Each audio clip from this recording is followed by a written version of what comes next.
ரிஷப ராசி நபர்களுக்கு இது ஒரு ஸ்பெஷல் வீடியோ.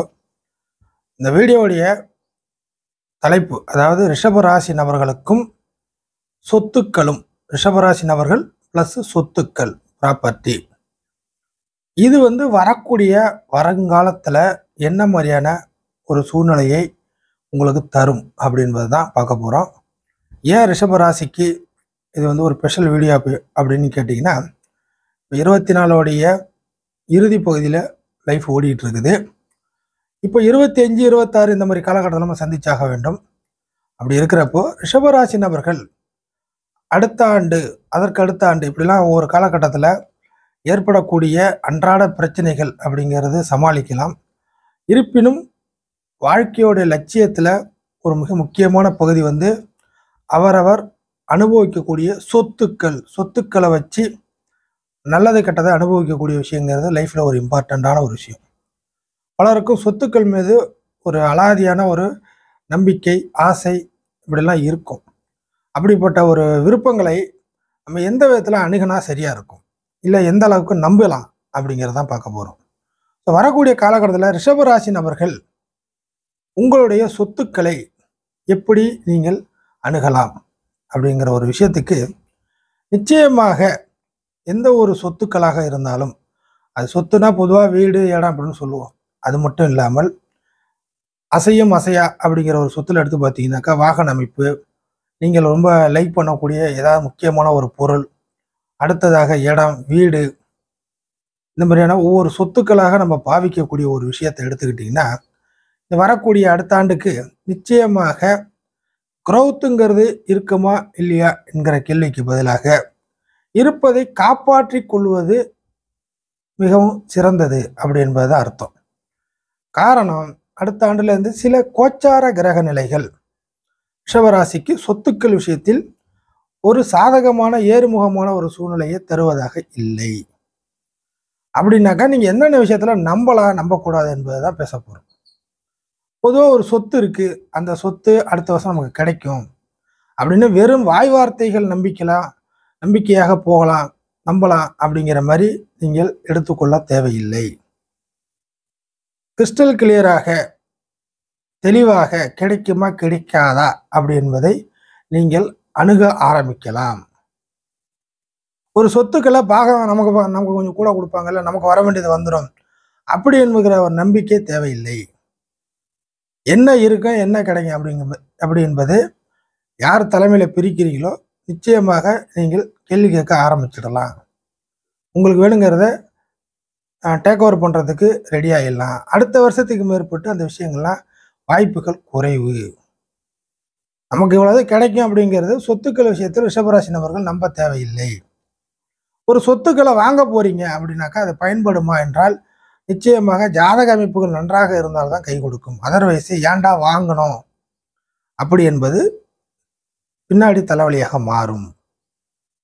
அடுத்ததாக ஒரு வாடகை வீட்டிலேருந்து இன்னொரு வாடகை வீட்டுக்கு கூட போவீங்க, இருக்கிற இடத்துல இருந்து இன்னொரு இடத்துக்கு கூட ஷிஃப்ட் ஆவீங்க. அப்படி என்பது உங்கள் கையில் கண்ட்ரோல் இல்லாமல் அடுத்தவர்களுடைய கண்ட்ரோலில் நீங்கள் மாறும் பட்சத்தில் அது உங்களுக்கு நீடிக்குமா என்பது கேள்விக்குறிதான். புரியுதுங்களா? அடுத்தது ஒரு இடத்தை சேஞ்ச் பண்ண போறீங்க, இடத்த விற்க போறீங்க, விற்று ஓரளவுக்கு பணத்தை பார்த்துடலாம், சொத்துக்களை வச்சு ஒரு பணத்தை பார்த்துடலாம். அந்த பணத்தை வச்சு ஏதாச்சும் ஒரு நல்ல காரியங்கள் பண்ணலாம், இதை வித்துட்டு இன்னொரு நல்ல காரியம் பண்ணணும், இதை வித்துட்டு ஒரு கடன் அடைக்கணும் அப்படின்னாக்கா நீங்கள் எதிர்பார்த்த தொகை கிடைக்குமா என்பது சந்தேகம். நண்பர்களோட கூட்டு சேர்ந்து ஒரு ரியல் எஸ்டேட் பிஸ்னஸ் பண்ணுறீங்க, உங்களுக்கு ஏதாவது சாதகமாக கிடைக்குமா என்றால் உங்களது மட்டும் வேலைக்கு ஆகாது. நண்பர்களோட விஷயம் அவங்களுக்கு தேவையானது போயிட்டுருக்கும், உங்களது கிடப்பிலே போடப்படும். அந்த விஷயங்கள் ஃபர்தராக உங்களுக்கு நல்லபடியாக அமையாது. இல்லை யாராச்சும் சொத்து தர்றாங்க, சொத்துக்களை வச்சு ஒரு பணத்தை பெருக்கிக் கொள்ளலாம், பணத்தை வாங்கிக்கலாம், கொடுத்த பணத்துக்கு சொத்துக்களாக வாங்கிக்கலாம் அப்படின்னு நீங்கள் ஏதாவது வெயிட்டிங்கில் இருந்தீங்கன்னா அதுலேயும் ஒரு தலைவலி வரும். சொத்துக்கள் விஷயத்தில் ஒரு ஏமாற்றத்தை நீங்கள் சந்திக்கிற மாதிரி வரும். அது உங்கள் சொத்தோ அடுத்தவங்க சொத்தோ, ஏதோ ஒரு விஷயத்தில் ஒரு சொத்துக்கள் விஷயத்தில் ஒரு ஏமாற்றத்தை சந்திக்கிற மாதிரி வரும். இதே அமைப்பு தான் வாகன அமைப்புகளுக்கு இதே விஷயங்கள் ஒத்து வரும். ஸோ சொத்து விஷயத்தில் இடம், வீடு, இது மாதிரி ஏற்கனவே சொன்ன விஷயம்தான். சொத்து விஷயத்தில் ரிஷபராசி நபர்கள் 2025 இருந்து எதிர்பாராத சின்ன சின்ன தலைவலிகள்லாம் பெரிதாக மாறுவதற்கு வாய்ப்புகள் இருக்குது. ஆக இப்போதைக்கு உள்ள ஒரு விஷயத்தெல்லாம் பார்த்தீங்கன்னாக்கா, இந்த காலகட்டத்தில் இந்த 25க்கு முன்னாடி 24 அப்படிங்கிற ஒரு கணக்கில் எடுத்து பார்த்தீங்கன்னாக்கா ஏதாச்சும் ஒன்று பண்ண முடியும். இப்போதைக்கு சில விஷயங்கள் சாதகமாக இருக்குது. இப்போதைக்கு நீங்கள் அணுகும் பட்சத்தில் சில விஷயங்கள் உங்களுக்கு ஃபேவராக நடக்க வாய்ப்பு இருக்குது. அடுத்த ஆண்டுக்கு மேலே நீங்கள் வந்து நம்பிக்கையின் அடிப்படையிலே நீங்கள் செயல்படும் பொழுது அங்கே வந்து தலைவலிகள் மட்டும்தான் உருவாகுமே தவிர திடீர்னு உங்களுக்கு நில உழைஞ்ச போன மாதிரி இப்படிலாம் ஆகுமான்னு நினைக்கவே இல்லை அப்படிங்கிற மாதிரி உங்களுக்கு ஒரு வருத்தத்தை கொடுப்பதற்கான வழிகள் இருக்குது. ஏதாச்சும் இருக்கிற இடத்த விட்டு இன்னொரு இடத்துக்கு போய் செட்டில் ஆகலான்னு நீங்கள் போனால் கூட அங்கே வந்து உங்களோட லைஃப் ஸ்ட்ரக்சர் அமைப்புகள் சுருங்கி போகிறதுக்கு வாய்ப்புகள் இருக்குது.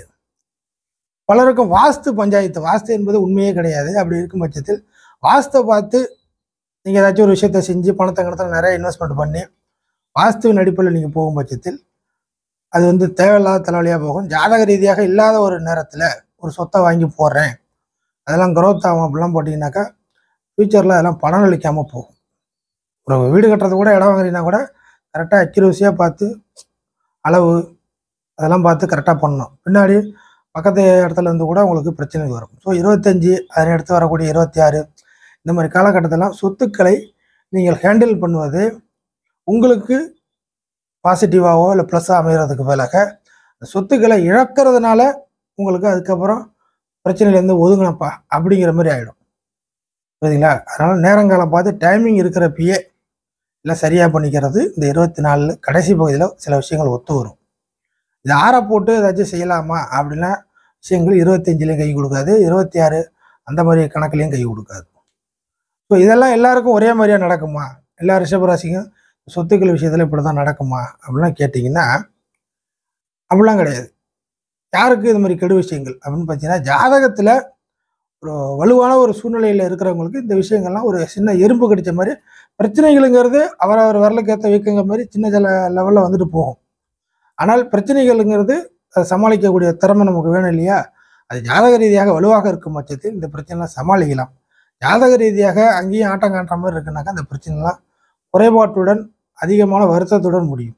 மிக முக்கியமாக வீடு கட்ட போகிறேன், ஃபேமிலியாக சேர்ந்து குடும்பமாக சேர்ந்து 2 பேர் 3 பேர் பார்ட்னராக சேர்ந்து வீடு கட்ட போகிறேன், அண்ணன் தம்பிலாம் பணத்தை போடுறோம் அப்படிலாம் சேர்ந்து வீடு கட்ட போகிறோம் அப்படின்னு நீங்கள் ஒரு களத்தில் ஒரு ஐடியாவோடு நீங்கள் இறங்குறீங்கன்னா பாதிக்கப்படுவது என்னவென்றால் ரிஷபராசி நபராக இருக்கும்.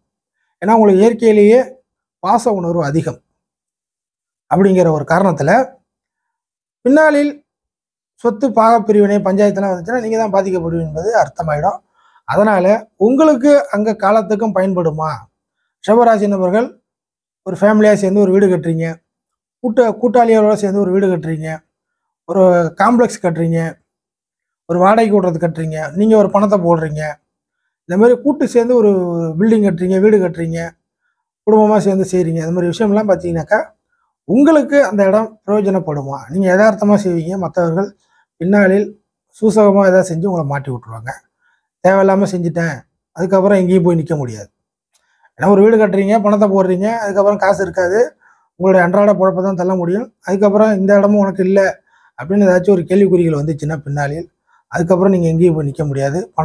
பணத்துக்கும் கேரண்டி இல்லாமல் போயிடும். அப்படிங்கிறனால ஒரு உங்களுக்கு உங்கள் ஜாதக ரீதியாக நமக்கு இந்த வீடு கட்டினா நிலைக்குமா, நம்மளால் இருக்க முடியுமா, நமக்கு இங்கே தான் இருக்கக்கூடிய பாக்கியம் இருக்காமல தெரிஞ்சுக்கிட்டு ஒரு அடிப்படை ஐடியாவோட நீங்கள் எல்லா விஷயத்துலையும் போகலாம்.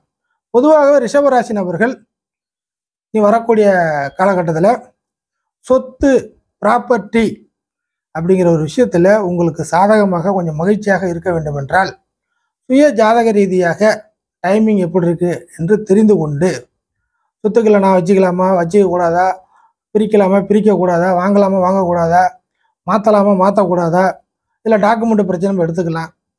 சரிங்களா? டாக்குமெண்ட் ரீதியாக பிரிவுகள் அப்படிங்கிறத கூட நீங்கள் எடுத்துக்கலாம். இந்த மாதிரி எல்லா விஷயத்தையுமே சொத்துக்கள் ரீதியாக நீங்கள் எதுவுமே ஒரு ஐடியாவோட போகிறது நல்லது.